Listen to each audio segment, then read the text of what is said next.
Yeah. You see, the other day I was out walking in the forest. Did some fresh air exercise. Good for you, isn't it? All right, yeah, in the forest. Nothing wrong with that. Perfectly legal. Perfectly legal. So I was just, except if you're dogging maybe, but that's later on. This was in the daytime.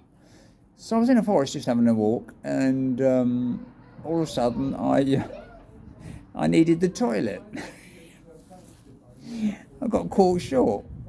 So there's no toilet in the forest, is there? Bit of an oversight on behalf of the authorities, I think. So there's no toilet in the forest. So I had a shit in a bird's nest.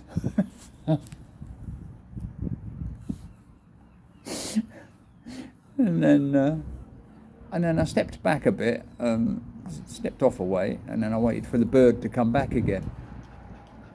And it come back, and it come back, and it perched on a branch, and I stood there looking at it, and I could see the little bird thinking, "Oh God, here we go again."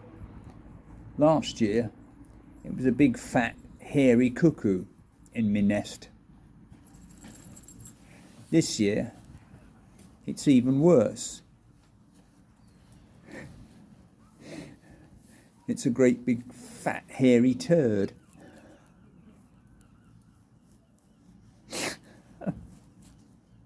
So, so I just wiped my arse on a leaf and went home.